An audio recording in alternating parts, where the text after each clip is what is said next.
ഈ ഗാർഡൻസും അതിലുള്ള ചെടികളും ഒക്കെ കാണാൻ നിങ്ങൾക്ക് ഇഷ്ടമാണോ? ചോദിച്ചു വരുന്നത് വേറൊന്നിനുമല്ല, സകലേഷ്പൂരിൽ നമ്മൾ താമസിക്കുന്ന വീട്ടില് ഞാൻ സെറ്റ് ചെയ്തിട്ടുള്ള ഒരു ചെറിയ ബാൽക്കണി ഗാർഡന്റെ വീഡിയോ ആണ് നിങ്ങളിപ്പോ കണ്ടുകൊണ്ടിരിക്കുന്നത്. നമ്മുടെ ഈ ബാൽക്കണി ഗാർഡനിൽ ഞാൻ ഏതൊക്കെ ചെടികളാണ് വെച്ച് പിടിപ്പിച്ചിട്ടുള്ളത് എന്നുള്ള കാര്യം ഈ സ്ക്രീനിൽ നോക്കിയാൽ പേര് സഹിതം നിങ്ങൾക്ക് മനസ്സിലാക്കാൻ പറ്റും. എന്റെ മോൾ ഇതാ പൊട്ടിച്ച് വായിലേക്ക് ഇടുന്ന ഈ ഒരു ഫ്രൂട്ട് ഞാൻ നട്ടുപിടിപ്പിച്ച ബ്ലൂബെറി ആണ്. ഇതൊക്കെ ഇങ്ങനെ പറയാൻ എനിക്ക് ഭയങ്കര അഭിമാനമാണ്. That is we are contributing something positive to our nature. ഈ ഗാർഡൻ എന്ന് പറയുമ്പോൾ വലിയൊരു സെറ്റപ്പ് ചിന്തിക്കാതെ നമ്മൾ താമസിക്കുന്ന ഏത് സ്ഥലത്തായാലും ചെറിയൊരു രീതിയിൽ തുടങ്ങാൻ പറ്റുന്ന ഒരു കാര്യം മാത്രമാണ് ഈ ഗാർഡൻ എന്ന് പറയുന്നത്.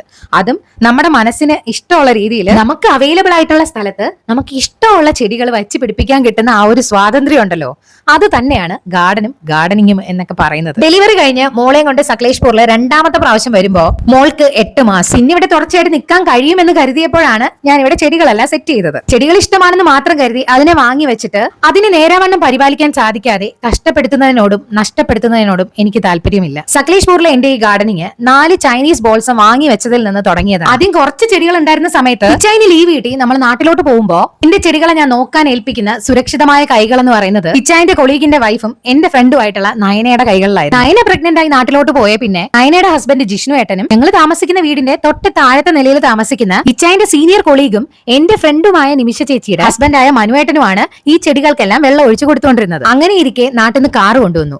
കാറ് കൊണ്ടുവരുമ്പോ എന്നെ പോലെ ഒരാൾ എന്തായാലും അതിന്റെ അകത്ത് ചെടികളും കൊണ്ടുവരാതിരിക്കില്ലല്ലോ. അങ്ങനെ കൊണ്ടുവന്ന ചെടികളും എല്ലാം നട്ടുവെച്ച് നമ്മുടെ ബാൽക്കണി ഗാർഡൻ ഏകദേശം ഒന്ന് ഫില്ലായി എന്ന് വേണേ പറയാം. ഇനി അതും പോരാഞ്ഞ് നമ്മൾ കുറച്ച് ചെടികൾ ഇവിടുത്തെ നഴ്സറി ഗാർഡൻസിൽ പോയി മേടിക്കുകയും ഉണ്ടായി. അങ്ങനെ എല്ലാ ചെടികളും കൊണ്ട് നല്ല രീതിയിൽ ബാൽക്കണി ഗാർഡൻ സെറ്റ് ചെയ്തെടുത്ത സമയമായിരുന്നു അത്. അങ്ങനെ ഇരിക്കെ നാട്ടിലോട്ട് പോകാനായിട്ട് വീണ്ടും ലീവ് ഇട്ടു. ഞങ്ങൾ ലീവിന് പോകുന്ന ആ സമയത്ത് മനുവേട്ടനും ജിഷ്ണുവേട്ടനും ഒക്കെ തന്നെ ലീവിലായിരുന്നു. ഇടയ്ക്കിടയ്ക്ക് മഴയും പെയ്യുന്നതുകൊണ്ട് പേടിക്കാനൊന്നും ഇല്ല, ചെടികൾ നിന്നോളും എന്ന് കരുതിയിട്ട് നാട്ടിലോട്ട് പോവുകയും ചെയ്തു. നമ്മളെ ചെടികളെ പറ്റി അന്വേഷിക്കാൻ അടുത്തെങ്ങാനും ആരും ഇല്ലായിരുന്നതുകൊണ്ട് മഴ മാറി കണ്ടിന്യൂസ് ആയിട്ട് വെയിൽ വന്നു തുടങ്ങിയ കാര്യവും ഞങ്ങൾ അറിഞ്ഞില്ല. അങ്ങനെ തിരിച്ച് ലീവൊക്കെ കഴിഞ്ഞ് വന്നപ്പോ എന്റെ ചെടികൾ ആകെ കരിഞ്ഞുണങ്ങി നിൽക്കുന്ന അവസ്ഥയാണ് ഞാൻ കണ്ടത്. സത്യം പറഞ്ഞാൽ എന്റെ ഹാർട്ട് വീക്കായി പോയി എന്ന് വേണേ പറയാം. ഏതായാലും എന്റെ വിഷമം മനസ്സിലാക്കിയ ഇച്ചായൻ എപ്പോഴത്തെയും പോലെ എനിക്ക് വേണ്ടിയിട്ട് ചെടികൾക്ക് ഡ്രിപ്പ് കണക്ഷൻ സെറ്റ് ചെയ്ത് കൊടുത്തു. പിന്നീട് അന്ന് തൊട്ട് ഇന്ന് വരെ ഞങ്ങൾ ഇല്ലാത്തത് കൊണ്ട് ചെടികൾക്ക് വെള്ളം കരിഞ്ഞു ഉണങ്ങി പോയിട്ടില്ല. പിന്നെ നമ്മുടെ ഗാർഡനിൽ സ്ട്രോബെറീസും ഉണ്ട്. ഇടയ്ക്കൊരു ചട്ടി നിറച്ച സ്ട്രോബെറി തൈകൾ ഇച്ചാന്റെ മറ്റൊരു ഫ്രണ്ടായ നിതിൻ ചേട്ടനും തന്നിട്ടുണ്ടായിരുന്നു. അപ്പൊ ഇത്രയൊക്കെയാണ് നമ്മുടെ ബാൽക്കണി ഗാർഡന്റെ കുറച്ച് വിശേഷങ്ങൾ. ബാക്കി കാര്യങ്ങളെല്ലാം വേറൊരു വീഡിയോയിൽ ഷെയർ ചെയ്യാം. യൂട്യൂബിലാണ് നിങ്ങൾ ഈ വീഡിയോ കാണുന്നതെങ്കിൽ ഞാൻ എന്റെ ചെടികൾക്ക് യൂസ് ചെയ്യുന്ന എല്ലാ വളങ്ങളുടെയും ഈ വീഡിയോയിൽ പറഞ്ഞിട്ടുള്ള ഡ്രിപ്പിന്റെയും ഡ്രിപ്പ് കണക്ഷന്റെയും ലിങ്ക് ഞാൻ ഡിസ്ക്രിപ്ഷൻ ബോക്സിൽ കൊടുത്തേക്കാം.